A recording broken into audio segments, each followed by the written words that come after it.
우리가 실패라는 단어를 사용할 때는 대부분 우리가 계획하거나 목표한 것들이 좌절되는 순간에 이 단어를 사용하는 것 같습니다. 그러니까 우리가 실패했다라는 말을 쓸 때는 대부분 우리가 계획했던 것과 우리가 목표한 것이 제대로 이루어지지 않았음을 표현하는 것입니다. 그 순간 사람들의 마음에는 낙심이 생기고 두려움이 생기며 원망의 감정이 우리를 지배하는 감옥이 될 때가 많습니다. 저희 집은 넷플릭스 가입을 하진 않았습니다만 그래도 유튜브에 보면 이 넷플릭스에서 인기 있었던 드라마에 대한 소개를 제가 보다가 최근에 성난 사람들이라는 이 미국 드라마가 인기가 있다라는 이야기를 들었어요. 그래서 그게 어떤 내용인가 이렇게 봤더니 그걸 간단하게 소개하는 내용을 보니까 이런 내용이더라고요. 거기 아시아계 미국인 두 남녀가 우연히 주차장에서 갈등이 생긴 거예요. 차를 빼는 문제로. 근데 그 순간 분노가 치밀어 오른 겁니다. 그래서 거기서 그냥 다투고 끝나는 게 아니라 복수를 하기 시작하는 거예요. 서로에게. 막 집을 찾아가서 복수를 하고, 예를 들면 남자 운전자가 그 상대방 여자 운전자 집에 자기가 이 수도 배관공인데 마치 화장실을 고치러 온 것처럼 하면서 거기다 막 사방에다가 막 오줌을 막 뿌려놓고 가고 막 이렇게 막 복수를 하다가 나중에는 서로를 죽이려고까지 하는 심각한 상황 가운데 가면서 일어난 그런 해프닝이다 하는 그 내용을 보다가 또 이게 어떤 특별한 일이 아니라 어쩌면 이게 사람들의 마음이 아닐까. 사람들이 계속해서 자기 인생의 실패를 경험하고 낙심을 경험하고 자신의 목표라는 대로 인생의 뜻이 이루어지지 않다 보니까 자꾸 마음속에 뭐가 쌓이는 거예요? 분노가 쌓이는 거예요.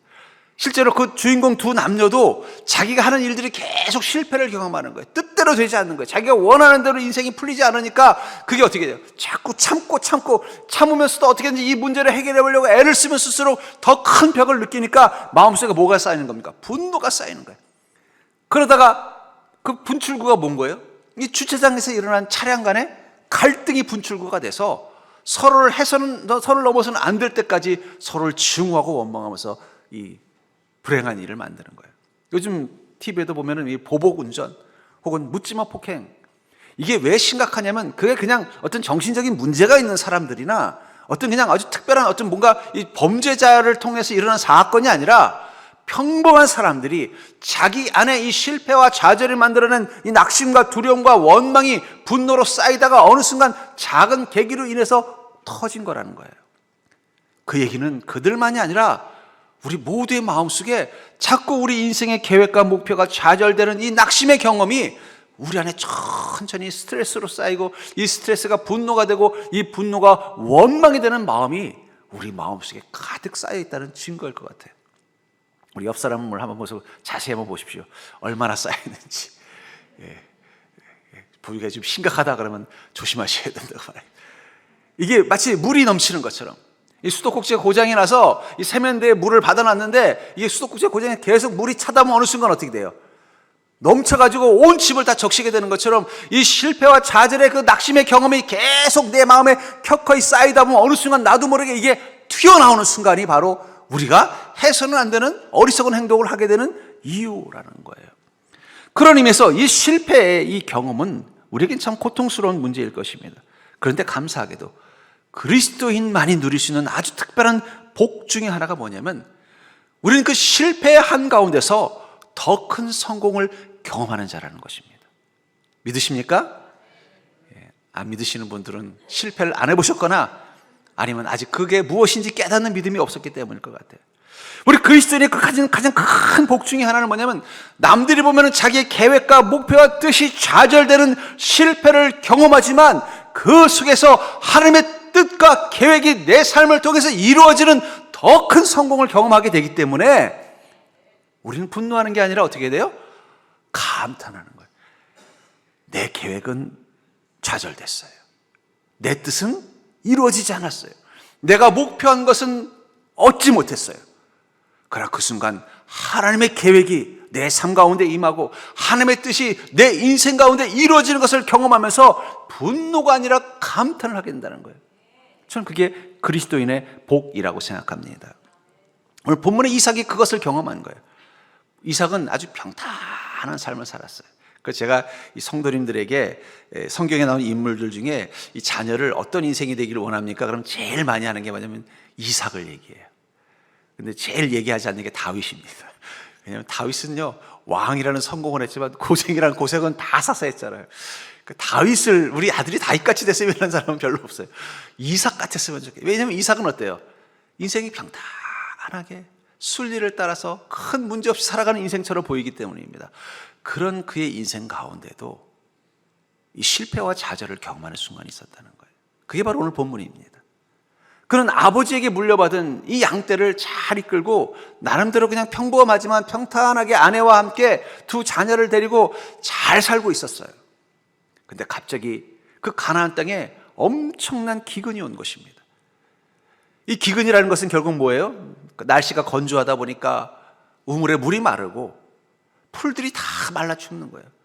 근데 이 이삭이 하는 사업은 뭐예요? 양을 키우는 사업이잖아요. 양은요, 물이 없고 풀이 없으면요, 아무리 수천 마리, 수만 마리를 가지고 있어도 한 해만 그 기근을 경험하면 어떻게 돼요? 전부 다 죽는 거예요. 양이 열흘만 물을 못 먹어보세요. 그럼 다 죽는 거예요. 풀이 없으면요, 다 병들거나 영양실조로 죽어버리면요, 아무리 오랜 세월 동안 많은 양들을 키워놨어도 일순간에 다 잃어버릴 수 있는 거예요. 그런 위기까지 온 것입니다. 고민한 이삭은 어떻게 해요? 안 되겠다, 애굽으로 가자. 그래도 애굽에는 나일강이라는 강물이 있어서 그래도 우리 양들을 가서 건순할 수 있겠지 해서 애굽으로 가려고 하고 있는 그 순간에 하나님께서 그때 나타나셔서 어떻게 해요? 그의 그 계획을 멈추게 하는 것이죠. 가지 말아라. 그리고는 하나님의 계획과 뜻을 따라 이 가나안 땅에 머물라고 명령하시는 것입니다. 그리고 이삭이 그 명령 앞에 순종하는 순간 어떤 일이 납니까? 창세기 26장 12절에 보니까 이삭이 그 땅에서 농사하여 그 해에 100배나 얻었고, 여기서 중요한 단어는 그 해라는 단어예요. 가지 말라고 말씀하신 그 해에 왜 가려고 했던 거예요? 이 가나안 땅에서는 너무 큰 기근이 와서 양들이 조금만 더 있으면 다 이 죽게 생긴 이 긴급한 상황 가운데서 어떻게든지 살아보려고 생각한 플랜 B가 이 애굽으로 옮기는 것이었는데, 하나님이 그것을 막았던 그 해에 하나님의 계획과 뜻이 임하자 그는 100배나 얻었고 오히려 더 놀라운 은혜와 복을 누리게 됐다는 것입니다. 전 그런 의미에서 우리 그리스도인에게는 아주 특별한 순간이 있다고 믿습니다. 그것은 바로 나의 계획이 무산됐지만 하나님의 뜻이 시작되는 순간입니다. 나의 계획은 계획대로 되지 않았지만, 나의 목표는 목표대로 이루어지지 않았지만 하나님의 뜻이 시작되고 하나님의 계획이 시작이 되고 하나님의 목표가 보일 때가 있다는 거예요. 그게 저는 그리스도인에게 아주 특별한 순간이라고 생각합니다. 이삭은 바로 그 특별한 순간을 경험했고, 그 순간의 복이 뭐예요? 남들은 기근으로 다 망했다고 말한 그 시간에 100배나 더 수확을 하는 부자가 되게 됐다는 것입니다. 그렇다면 나의 계획이 좌절되고 하나님의 뜻이 이루어지기 시작할 때의 특징은 무엇일까요? 우리도 그런 순간을 경험한다면 그 속에서 하나님이 어떻게 우리 인생 가운데 역사하시는지를 여러분들이 깨닫고 거기에 맞춰서 주님과 함께 간다면 여러분들은 이 이삭의 복을 여러분들도 인생의 기근 한가운데서 경험하게 될 줄 믿습니다. 나의 계획이 좌절되고 하나님의 뜻이 이루어지기 시작할 때의 첫 번째 특징은 바로 그런 때 하나님의 음성이 더 자주 강력하게 임한다는 거예요. 나는 비록 내 계획대로 일이 이루어지지 않고 내 상황은 실패처럼 느껴지지만 그때 하나님의 계획과 뜻이 임하면 하나님의 음성이 더 자주 강력하게 임한다는 것입니다. 본문 2절에 보니까 여호와께서 이삭에게 나타나 이르시되 애굽으로 내려가지 말고 내가 내게 지시할 땅으로 가라 하면서 이삭에게 나타났다고 말씀하고 있어요. 근데 하나님께서 공식적으로 이삭에게 나타난 이 사건은요, 어떻게 보면 이게 두 번째이면서 첫 번째입니다. 첫 번째는 바로 이삭을 제물로 바치는 사건입니다. 근데 그때 하나님이 나타나신 대상은 이삭이라기보다는 그의 아버지 아브라함에게 나타난 거죠. 아브라함에게 나타나서 아브라함아, 네가 너의 아들까지도 아끼지 아니한즉 네가 나를 얼마나 사랑하는지 알겠다. 그런데 내가 너에게 이런 복을 주겠다. 그건 아브라함에게 하나님 말씀하시려고 나타났던 거예요. 그러니까 엄밀하게 말하면 이삭에게 하나님이 나타나 첫 번째로 말씀하신 사건이 언제라는 거예요? 그가 모든 것이 계획대로 되지 않고 목표한 것들이 좌절돼서 이제는 실패라는 결과물이 기다리고 있었던 이 기근의 때였다는 거예요. 그때 하나님 첫 번째로 이삭에게 나타나셔서 무엇을 말씀하세요? 가지 마라. 네 계획대로 하지 말아라. 아니, 처음으로 나타나셨으면, 야, 이삭, 내가 너 보고 싶었어. 내가 너한테 복을 준다는 거 알고 있지? 내가 너 함께 하고 있다는 거 알지? 이런 말씀부터 하실 줄 알았더니 오자마자 그래. 이삭, 나 너의 하나님 이삭 기억나니? 너의 아버지 이삭 기억나니? 그 너 제물로 바치려고 그때 나타났던 나 기억나니? 아, 예, 하나님 기억나죠? 그럼 너 애굽으로 가려는 계획을 접어라. 하지 말라부터 하신다는 거예요. 아브라함도 어떻습니까? 하나님 앞에 온전히 순종하는 믿음으로 나아갈 때 어느 날 갑자기 하나님께서 오셔서 뭐라고 말해요? 아브라함아, 너의 아들 이삭을 제물로 바쳐라. 근데 아브라함에게 이삭은 어떤 존재예요? 이미 나이가 100세가 넘은 이 아브라함에게 이삭은요, 자신의 미래요, 자신의 계획이요, 자신의 목표입니다. 그러니까 이삭을 바라볼 때마다, 아, 그래, 내가 지금까지 쌓아왔던 이 업적, 이 사명, 우리 이삭에게 잘 물려줘서 우리 이삭도 이 가나안 땅에 하나님의 복을 누리게 만들어야지. 나는 비록 자녀가 둘밖에 없었지만은, 아니 뭐 몇 명 더 있습니다만은, 뭐 우리 이삭을 통해서 하나님께서 그 하늘의 별처럼 많은 자손을 주고 하나님의 복을 우리 이삭을 통해서 내가 누리지 못한 이 가나안 땅에 몇 자리 말고는 없는 이 상황, 이 서러움을 우리 이삭을 통해서 하나님이 해결해 주시겠지 하면서 이삭을 바라볼 때마다 자기의 미래, 자기의 목표, 자기의 계획을 품었을 거예요. 근데 그런 아브라함에게 하나님 오셔서 뭐라고 말하는 거예요? 너의 아들 이삭을 제물로 바쳐라. 그건 자신의 계획과 뜻을 하나님께서 다 완전히 흩어버리시는 거예요. 그 말 앞에 절망하지 않고 다시 아브라함은 순종합니다. 그래, 하나님께서 명령하셨다면 순종해야지 하고는 자신의 목표요, 자신의 계획했던 이삭을 제물로 바치려는 그 순간 또 하나님 또 나타나셔서 뭐라고 말해요? 하지 말아라. 하나님이 속으로 그래요. 이랬다 저랬다 하시나. 하나님, 내가 뭘 마음만 품으면 하지 말라고 하시네. 여러분, 하나님 그러실 때가 있다니까. 하나님께서 오셔서 여러분들에게 늘, 그래, 너 잘하고 있어. 그래, 너 그렇게 될 거야. 내가 복을 줄게. 이렇게만 해주시면 얼마나 좋겠습니까? 어떨 때는요, 하지 말라고 하실 때도 있다는 거예요. 어떨 때예요? 나의 계획, 나의 목표와 하나님의 계획, 하나님의 목표가 갈라질 때라는 거예요. 여러분들 중에 운전하시는 분들은 내비게이션이 있으니까 알잖아요. 내비게이션의 목적지를 지정하고 가다 보면은요, 내가 실수하거나 혹은 내 다른 생각, 이 길보다는 저 길이 좋은데 하고 다른 생각으로 방향을 들어가면요, 그때부터 내비게이션이 잔소리를 시작합니다. 전방에서 유턴하십시오. 다음 램프에서 빠지십시오. 목적지에 도착할 때까지 계속 잔소리해요. 어떨 때는 고집을 부려서 어떻게 음료를 꺼버리던가 아니면요, 지가 원하는 데까지 가야 돼요. 가면 그때부터 또 조용해져요. 왜 하나님께서 우리 인생 가운데 더 강력하게 자주 음성을 주시느냐? 우리를 사랑하시기 때문이에요. 근데 그 음성이, 그래, 너 잘 될 거야, 너 복되게 할 거야, 너 지켜줄 거야, 이럴 때도 있지만, 하지마, 안 돼, 하지마를 말씀하실 때도 있다는 거예요. 그건 뭘 의미하는 거예요?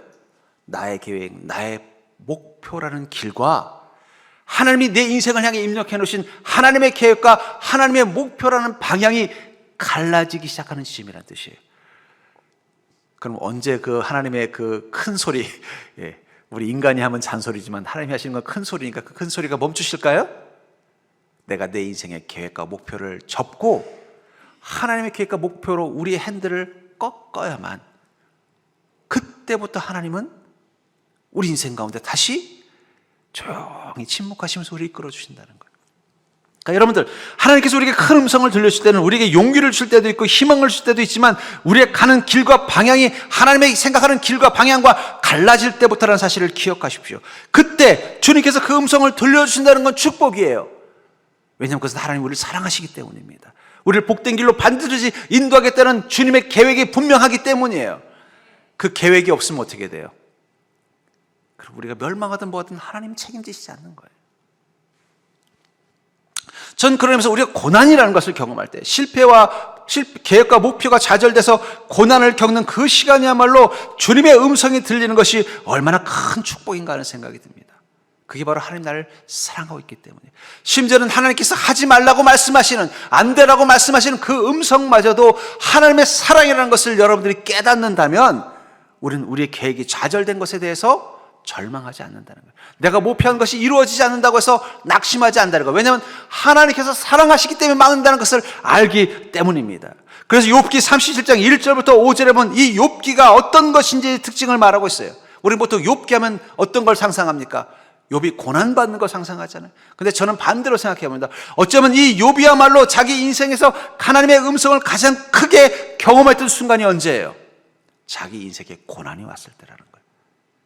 우리 그리스도인은요, 살만할 때는 주님의 음성이 잘 안 들려요. 그러다 보니까 어떻게 되죠? 좀 여유가 생기면, 살만하면 믿음도 좀 약해지고 주님 섬기는 일도 소홀하게 되고 자꾸 다른 일들에만 마음을 빼앗기게 되잖아요. 그러다 내 인생의 문제, 뜻과 계획이 좌절되면요, 그때부터 다시 우리 믿음의 귀가 쫑긋해지는 거예요. 왜 이렇게 잘 안 되지? 하나님께서 무슨 이유가 있으신가? 하면서 자꾸 주님의 음성에 귀를 기울이려고 하게 된다는 거예요. 아침에 욥도 그랬을 것 같아요. 비록 욥이 믿음 좋은 사람이었지만 사업이 잘 되고 자녀가 잘 되고 자기 육신이 건강할 때는 주님의 음성을 듣는 게 중요한 게 아니에요. 그냥 내 계획과 내 뜻을 주님께서 지켜주시기만을 바랬을 것입니다. 그래서 그가 어쩌면 하나님께 드렸던 그 모든 제사의 목적은 뭐냐면 주님이 내게 주신 이 은혜와 이 축복을 잘 지킬 수 있도록 보호해 주시옵소서. 그게 전부였을 거예요. 근데 그의 인생에 고난이 왔어요. 그가 계획했던 모든 것들이 다 무너져 버렸어요. 자녀들에게 불행한 일이 일어나고 사업은 망하고 몸은 병들고. 근데 그때부터 그에게 나타난 놀라운 일이 있었습니다. 하나님의 음성이 천둥소리처럼 들리기 시작하더라는 거예요. 욥기 17장 1절부터 5절에 보면은 이로 말미암아 내 마음이 떨며 그 자리에서 흔들렸도다. 하나님의 음성 곧 그 입에서 나오는 소리를 똑똑히 들으라.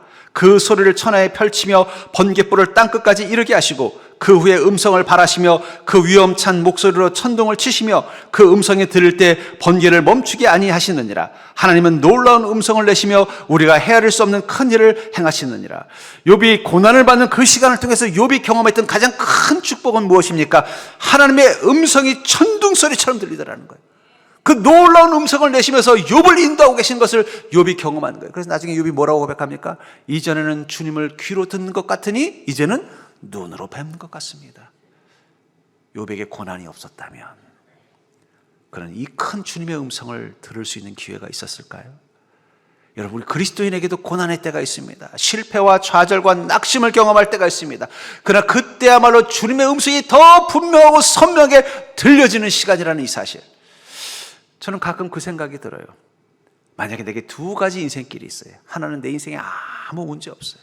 내가 마음먹은 대로 되고 내가 목표한 대로 되고 내가 계획한 대로 돼서 모든 일이 평탄하지만 그 바람에 주님의 음성이 필요하지 않아서 주님의 음성을 들을 일이 없는 삶과, 비록 내 인생에 문제가 있고 좌절이 있고 막히는 순간이 있고 실패하는 때가 있고 낙심될 때가 있지만 그때마다 내 인생의 길을 수정해주고 인도해주는 주님의 강력한 음성이 들리는 삶과, 둘 중에 하나를 선택한다면 어떤 게 더 행복할까?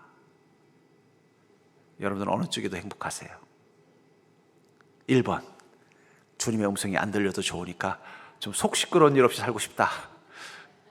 2번, 좀 속 시끄러운 일은 많지만 주님의 음성이 선명하게 들리는 기쁨으로 살고 싶다. 안 드신 분들은 뭡니까? 이왕이면 편하게 살면서 주님도 잘 들려주시면 더 좋겠죠. 근데 여러분, 제가 인생 보니까 문제 없는 인생을 전 본 적이 없습니다. 여러분, 인생은 이 개울물 같아요. 여러분, 개울물이 편안하게 일자로 아무 흔들림 없이 흐르는 개울 봤습니까? 왜 개울에서 쫄쫄쫄 소리가 나요?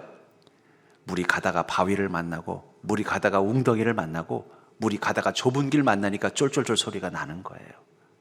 인생도 그렇습니다.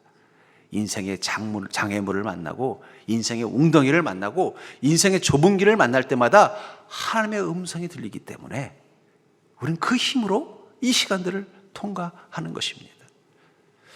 저는 이 목회자의 축복이 그거라고 생각해요. 여러분, 목회자와 우리 성도님들은 뭐가 다를까? 저는 어쨌든 하나님의 뜻과 계획을 위해서 존재하는 자입니다. 그러다 보니까 하나님께서 더 큰 음성으로 저를 붙잡고 계신 것을 많이 느껴요.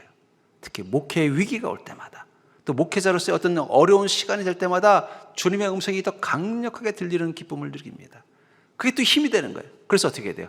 그래, 힘들지만 주님이 이 음성으로 나를 지켜주신다면 나는 반드시 이 힘든 시간을 이겨낼 거야. 그 용기와 힘으로 목회를 해나가는 것입니다. 하나님은요, 여러분들에게도 동일한 은혜로 함께하는 줄 믿으시기 바랍니다. 그렇다면 사랑하는 성도들, 여러분들 그 하나님의 놀라운 음성을 경험하고 계신가요? 분명한 건 내가 내 인생의 실패를 경험할 때, 그때가 주님의 음성이 가장 잘 들릴 때라는 거예요. 그러니까 그 시간을 낭비하지 마십시오. 내 마음속에 낙심의 소리, 원망의 소리, 분노의 소리, 억울함의 소리에 사로잡혀서 주님의 그 음성을 놓치는 그 낭비를 하지 마십시오. 내가 지금 내 뜻과 계획대로 내 인생이 되지 않는 이 시간이야말로 주님의 음성이 가장 잘 들릴 시간이라는 사실을 깨닫고 내 마음의 소리는 꺼버리시고 주님의 큰 음성을 듣는 믿음 되기를 주의 이름으로 간절히 축원합니다. 그 소리 듣다 보면 인생의 고난의 시간도 지나가는 거예요.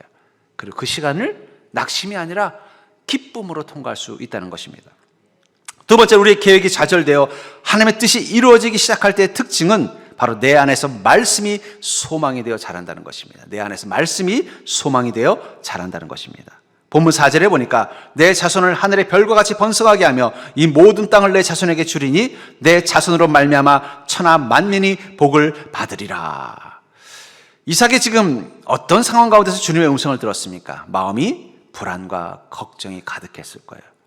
아마 이삭은 아버지 아브라함으로부터 이런 유지를 받았을 거예요. 이삭아, 너는 절대로 이 가나안 땅 떠나지 마라. 하나님께서 나를 이 하나안 땅에서 가나안 땅으로 보내신 이유는 나를 복주시기 위해서이고 나의 후손, 바로 너와 너의 후손들을 이곳의 주인이 되게 하시기 위해서다. 그래 너는 무슨 일이 있어도 이 가나안 땅 떠나지 말고 이곳에서 하나님의 약속이 이루어질 때까지 그 믿음의 재단을 쌓고 살아라.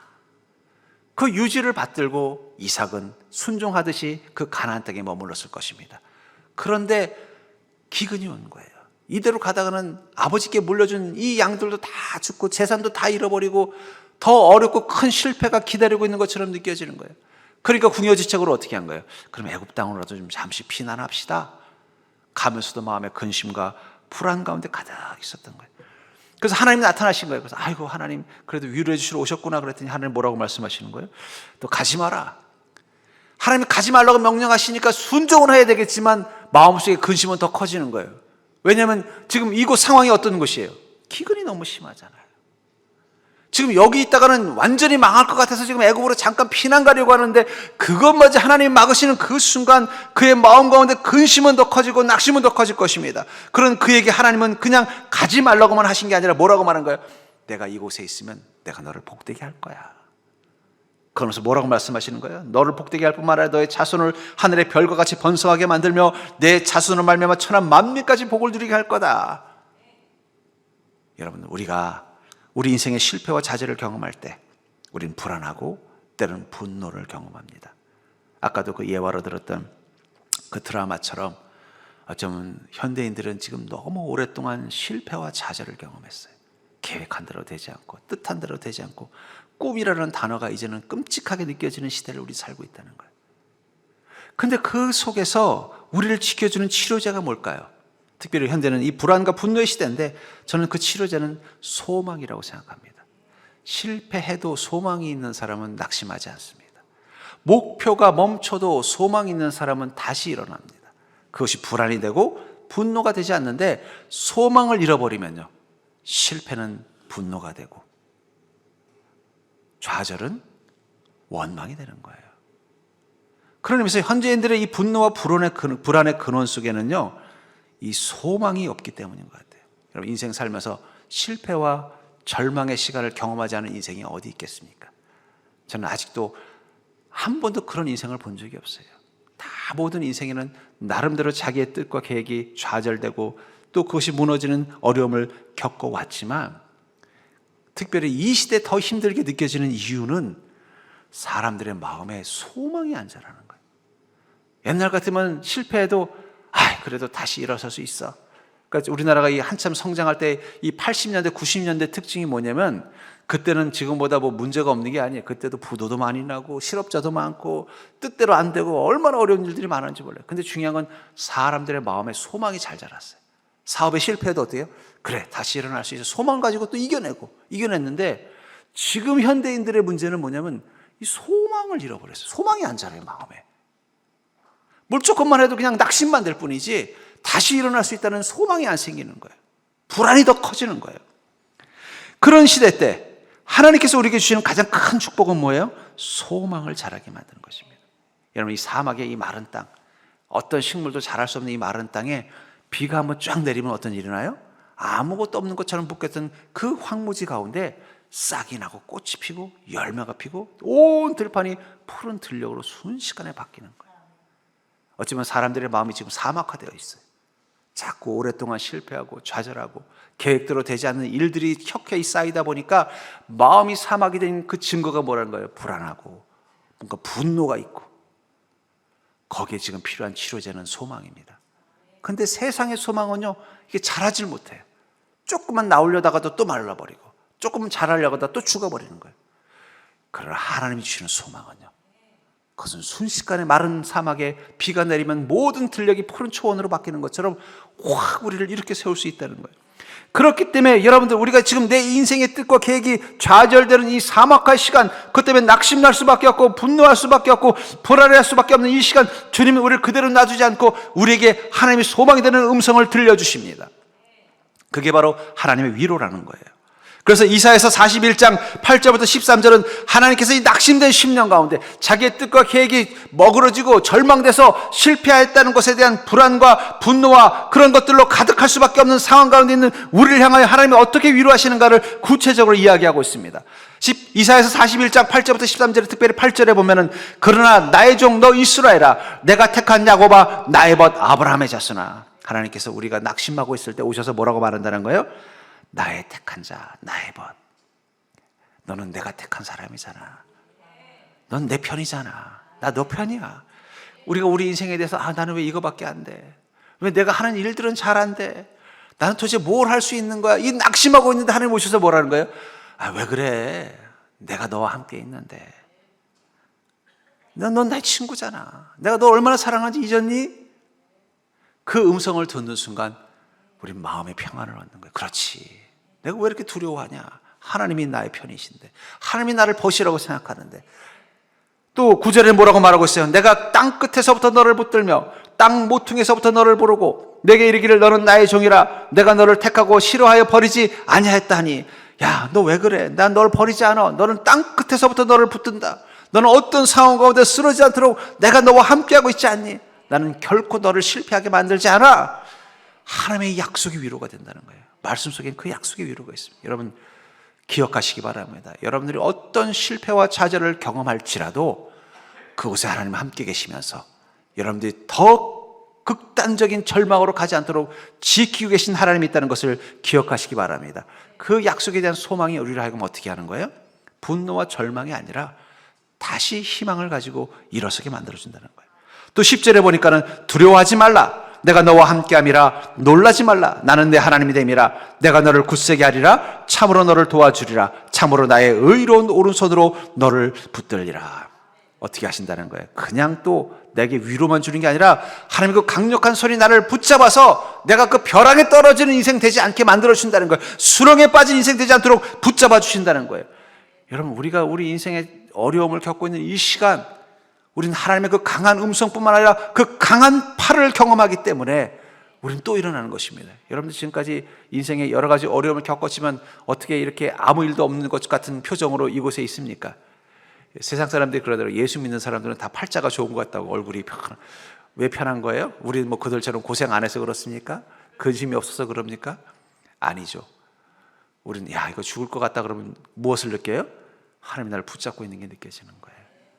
그러니까 여러분, 우리는요, 내 인생의 벼랑 앞에 서면 하나님의 손이 보여요. 그러니까 너무 걱정하지 마십시오. 우린 절대 벼랑에 떨어지지 않습니다. 우린 절대 수렁에 빠지지 않습니다. 하나님이 그 강한 팔로 어떻게 한다는 거예요? 나를 붙잡고 있다는 거예요. 예, 정말 붙잡는지 안 붙잡는지 궁금하시면 한번 벼랑에서 한번 뛰어내려 보십시오. 한번 수렁에 들어가 보십시오. 그런지 안 그런지. 예, 정말 그게 급하다면 한번 해보세요. 한번 죽으면 죽으리라 한번 해보세요. 정말 죽나? 안 죽습니다. 왜냐하면 하나님의 강한 팔이 여러분들을 언제든지 붙잡을 준비를 하고 기다리고 있기 때문입니다. 그게 우리 말씀 속에서 얻는 소망이라는 거예요. 11절부터 12절은 또 뭐라고 말합니까? 보라, 내게 노하던 자들이 수치와 욕을 당할 것이요 너와 다투는 자들이 아무것도 아닌 것 같이 될 것이며 멸망할 것이라. 내가 찾아도 너와 싸우던 자들을 만나지 못할 것이요 너를 치는 자들은 아무것도 아닌 것 같고 험한 것 같이 되리니.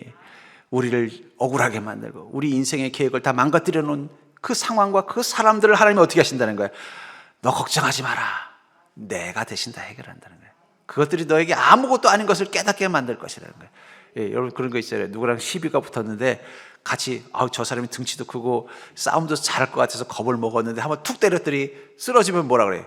에이, 별것도 아닌 것이라 그러잖아요. 우리도 그렇다는 거예요, 여러분. 하나님 우리의 강한 팔이 되면요, 여러분들을 정말 억울하게 만들고 힘들게 만들어서 사람들과 상황들 별것도 아닌 것을 느끼게 될 날이 있는 줄 믿으시기 바랍니다. 그것 때문에 분해하고 원통해할 필요 없어요. 우리 보복 운전할 필요 없습니다. 그 별것도 아니에요. 예, 그 사람 우리를 힘들게 하고 그 차 끌고 가서 딴 데 가서 들이받아가지고 자동차 수리비 수천만 원 나올 거예요. 아무것도 아닌 거라는 거예요. 내가 저걸 복수해야 돼. 이럴 필요 없어요. 여러분, 그리스도인은 복수하려고 애쓸 필요 없습니다. 왜냐하면 그 아무것도 아닌 거예요. 하나님께서 대신 손을 봐줄 것이기 때문에. 그러니까 우리는 우리 안에 평안만 지키면 돼요. 우리가 그 좌절과 낙심 앞에 감옥에 갇힌 마음 되지만 않기만 하면 된다는 거예요. 아무것도 아니게 만드는 그 주님. 우리 찬양 중에 이런 말 있잖아요. 이런 찬양이 있잖아요. 짙은 어둠 속에서 사랑을 잃고 절망에 빠질 때 나를 감싸주는 부드러운 한마디, 이 또한 지나가리라. 이 또한 지나가리라. 이 또한 지나가리라. 영원한 건 오직 주님뿐.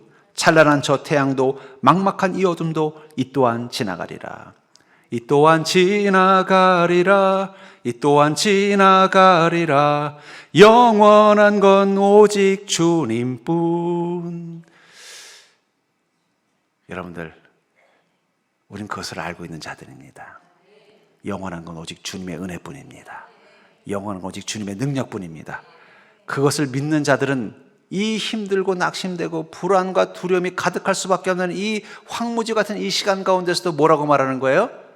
이 또한 지나가리라. 우리 옆 사람 보고 이렇게 인사해 볼까요? 이 또한 지나갑니다. 아무것도 아닙니다. 그것은 우리의 힘으로 하는 게 아니라 하나님의 은혜가 할 것입니다. 주님은 그 소망을 우리에게 주신다는 거예요. 그게 언제부터라고요?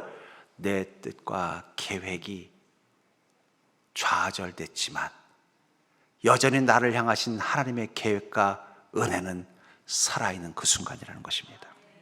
어쩌면 지금이야말로 너무나 낙심이 되고 포기가 될 수밖에 없는 이 시간이야말로 우리 안에 필요한 것은 바로 하나님의 위로, 이 소망입니다. 사막 같은 내 마음, 황무지 같은 내 마음 가운데 그 소망의 빗방울이 떨어지면 그때부터 내 안에 다시 기쁨이, 다시 용기가, 내를 향한 믿음이, 확신이 다시 살아날 것입니다. 그럼 어느 순간 나는 사막이라고 생각했던 내 인생이 푸른 초원으로 바뀌는 기쁨을 누리게 될 줄 믿습니다. 세 번째로, 우리의 계획이 좌절되고 하나님의 뜻이 이루어지기 시작할 때의 특징을, 그것은 바로 하나님의 손이 나와 함께 계심을 경험하게 된다는 것입니다. 하나님의 손이 나와 함께 계심을 경험하게 된다는 것입니다. 3절에 보니까 이 땅에 거류하면 내가 너와 함께 있어 내게 복을 주고 내가 이 모든 땅을 너와 내게 자손에게 주리라. 내가 내 아버지 아브라함에게 맹세한 것을 이루어. 하나님께서는 이삭에게 이 애굽으로 가지 말라고 말씀하시고는 뭐라고 말씀하세요? 네가 내 말에 순종해서 나의 계획과 나의 뜻이 있는 이 가나안 땅에 거류한다면 내가 너와 함께 하겠다라고 말씀하고 있다는 거예요. 왜 하나님께서 너와 함께 하겠다는 말씀을 하고 나서 복을 이야기하실까요? 여러분, 복을 누린다는 게 뭐예요? 복을 누린다는 것은 우리 삶이 형통하게 되는 것입니다. 근데 모든 형통이라는 단어 앞에는 하나님이 함께 해서라는 뜻이 있다는 거예요. 창세기 39장 3절에 보면 요셉이 형통의 복을 누리는 장면을 이렇게 말하고 있죠. 그의 주인의 여호와께서 그와 함께 하심을 보며 또 여호와께서 그의 범사에 형통하게 하심을 보았더라. 함께 하시는 하나님은 우리의 모든 범사에 형통하게 하시는 줄 믿으시기 바랍니다. 하나님께서 함께 계시면서 여러분들 괴롭히시겠습니까? 함께 하면서 여러분들을 괴롭히는 건 마귀지 하나님이 아닙니다. 함께 하시는 하나님은 여러분들을 모든 것에 형통하게 하실 것입니다.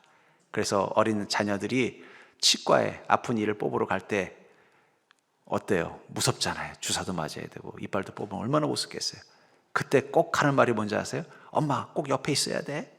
아빠 꼭 옆에 있어야 돼. 가지 마 그러잖아요. 근데 사실 이게 엄마 아빠가 옆에 있다고 해서 뭐 뽑을 이빨을 안 뽑는 것도 아니고 주사가 안 아픈 것도 아닌데 왜 아이들은 그렇게 할까요? 함께 있으면 뽑아서 아파도 어떻게 해요? 이길 수 있다는 걸 알기 때문이에요. 그러니까 가지 마. 옆에 있어. 아니 의사 선생님 안 아프게 하는 선생님으로 바꿔줘. 이런 말을 하는 게 아니라 그냥 엄마 아빠 옆에 있다라고 한다는 거예요. 전 그게 지혜라고 생각합니다. 정말 우리 인생에 그 고난의 문제들이 가득할수록 우리 입에서 뭐가 나온다는 거예요? 하나님 가지 마시고 제 옆에 있어 주세요. 하나님 떠나지 말고 제 옆에 있어 주세요. 하나님 제 손을 붙잡아 주세요. 왜냐하면 하나님이 함께 있으면요, 범사에 형통함이 뒤따르기 때문이에요. 여기 범사라는 말이 모든이라는 단어인데, 이 말은 히브리어로 콜이라는 단어를 씁니다. 제가 그 말을 듣고 깨달은 게 있습니다. 어쩌면 이 범사에 형통하다는 건 하나님이 그 입술을 열어 뭐라고 말씀하시는 거예요? 오케이 콜. 내가 오케이 콜 하겠다는 거예요. 하나님, 저 이런 상황인 거 아시죠? 오케이 콜. 내가 해결해 줄게. 여러분, 하나님이 오케이 콜만 해주시면 얼마나 좋습니까? 여러분, 친구를 만나더라도 평소에 그래 내가 내일 밥 살게 하는 친구를 만나면 그날 밥 얻어 먹지만, 자꾸 밥 먹으러 가자 그러면 화장실 가겠다고 핑계대는 사람 만나면 어차피 그날도 밥 못 얻어 먹는 거예요. 그러니까 여러분들이 나 밥 좀 맛있는 거 좀 먹고 싶으면 누구한테 전화해야 돼요? 평소에 오케이 콜 잘하는 친구 만나러 가잖아요. 하나님은 어떤 분이라는 거예요? 내가 내 뜻대로 되지 않고 내가 좌절과 낙심되는 그 순간 하나님 오시면 뭐라고 하는 거예요? 오케이 콜. 내가 너 도와줄게. 내가 너를 형통하게 해줄게. 그게 바로 범사라는 단어 속에 있다는 거예요. 우리는 하나님이 함께 계신 것이 바로 복이라는 것을 알고 있습니다. 왜냐하면 우리는 주님을 믿기 때문이에요. 제가 이 군대에 있을 때 이 군 생활을 하다가 휴가를 나오면 이제 아버지가 반가워서 그래 너 군 생활하기 힘든데 뭐 먹고 싶어? 그러면요, 저는 망설임 없이 소고기 사주세요. 그래. 우리 아버지가 부자도 아니고 올 때마다 소고기, 그것도 집에서 구워 먹는 것도 아니고 동네에 아주 유명하지만 좀 비싼 소고기집 가서, 저는 군인이니까 또 소고기 1인분만 먹겠어요? 최소한 5인분 이상 먹으면 그날은 돈이 많이 나오는데, 저는 한 번도 우리 아버지가 이걸 사줄 수 있을까 고민을 해본 적이 없는 것 같아요. 왜 그렇습니까? 그건 아버지이기 때문이죠. 고민은 아버지가 하시는 거예요. 하시면서 이번에 카드값이 많이 나올 것 같은데 내가 이거 다음번에 좀 줄여야 되겠다. 고민은 하지만 아들 앞에서는 뭐라고 말해요? 오케이 콜. 하나님도 그러실 거예요. 여러분들, 우리가 힘들 때 너 고생한다 그러면 뭐라고 하면 하나님 소고기 사주세요. 그럼 하나님 뭐라고 말씀하실까요? 오케이 콜.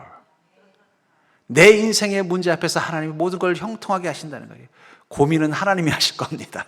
우린 그냥 하나님 가지 마세요. 나와 함께 해주세요. 내가 정말 어려운 거 아시죠? 저 붙잡아 주세요. 그럼 주님은 우리에게 뭐라고 말씀하신다고요? 오케이 콜. 요셉은 그 은혜를 누렸기 때문에 노예 생활이 힘들지 않았던 것입니다. 억울하잖아요. 자기의 뜻과 계획은 뭐예요? 아버지 뒤를 이어서 아버지가 하는 걸 보니까 비록 11번째 아들인 자기지만 자기를 장자로 삼아서 후계자로, 그래서 옛날엔 재산을 또 다 어떻게 해요? 원래 또 이 후계자에게 다 물려주는 풍습이 있으니까 이거 재산 내가 다 물려받아가지고 나는 편안하게 풍요롭게 잘 살 거라고 기대를 했었어요. 근데 어떤 일이 난 거예요? 갑자기 애굽의 노예로 팔려가서 갑자기 그 귀한 아들에서 노예가 돼버린 거예요. 얼마나 낙심되겠어요. 자기 계획 속에, 인생 속에, 꿈 속에 있지도 않았던 상황이 온 거예요. 그럼에도 불구하고 그가 날마다 웃으면서 살 수 있었던 것은 그곳에 누가 계셨기 때문이에요? 하나님이 함께 계시면서, 하나님 저 어떻게 하면 돼요? 그때마다 하나님 뭐라고 말씀하세요? 걱정은 내가 할 테니까 너는 나를 꽉 붙잡아라. 그것을 옆에서 누가 본 것입니까? 바로 그 요셉의 주인인 보디발이 보니까 이 어린 녀석은 하나님이 함께 계시면서 모든 것을 오케이 콜 해주시는구나. 그래 그를 높여주시지 않았습니까? 아마 어쩌면 요셉은 아침에 일어날 때도 하나님과 일어나면서 하나님 그 팔로 나 붙잡아 주실 거죠? 그럼 하면서 하이파이브를 했을 것 같아요. 여러분, 믿음은 하나님과 하이파이브 하는 것입니다. 여러분, 아침마다 일어날 때 하나님께서 그 큰 손으로 나를 붙잡아 주길 원하시면 하나님 오늘도 나를 지켜주십시오. 하이파이브 하고 하루 시작해 보십시오. 그럼 여러분들 삶 가운데 하나님께서 뭘 하시는 게 느껴져요? 오케이 콜. 끝나고 나서 집에 오면서도 하나님과 하이파이브 한번 해주십시오. 하나님 감사합니다. 오늘도 하나님께서 저를 지켜주셨습니다. 여러분, 그게 바로 우리가 주님과 함께하는 복이라는 것입니다. 결국은 그런 시간 하루하루가 모여서 요셉의 삶은 형통이 되었고 요셉은 복된 자가 될 수 있었다는 것입니다. 내 감정, 내 뜻, 내 생각보다 하나님의 뜻과 계획을 위하여 하나님이 나와 함께 하시는 그 시간이 우리를 더 신나고 더 기대하게 만드는 축복이 있다는 것입니다. 내 뜻이 죽고 하나님의 계획이 시작되는 시간. 세상은 실망하고 낙심하지만 믿음의 사람들은 실망하지 않고 낙심하지 않습니다. 그 눈을 들어서 무엇을 봅니까? 내 인생 가운데 계신 하나님의 뜻과 계획을 보기 시작합니다. 그리고 깨닫습니다. 나는 지금 내 뜻이 아니라 하나님의 뜻을, 내 계획을 위해서가 아니라 하나님의 계획을 위해서 더 더 크고 멋진 인생의 시간을 살고 있다는 것을 깨닫는 것입니다. 주님께서 왜 우리와 함께 하실까요? 하나님의 그 크고 위대한 계획 가운데 우리의 인생을 쓰기 위해서라는 거예요. 거기서 내 뜻과 내 계획이 중요한 게 아니라 내 시간을 통해서 하나님의 뜻과 계획이 이루어지는 것을 경험하는 것입니다. 그런 결단을 한 자들에게 하나님은 함께 하실 것이며 하나님은 능력이 되어 주실 것이며 하나님이 사랑하는 자라는 것을 증명하게 보여주실 것입니다. 이 놀라운 복을 누리는 인생이 되기를 주의 이름으로 간절히 축원합니다. 이제부터 매일같이 아침마다 출근할 때 뭐 하라고요? 하이파이브, 하나님과 하이파이브 하면서 하루를 시작하십시오.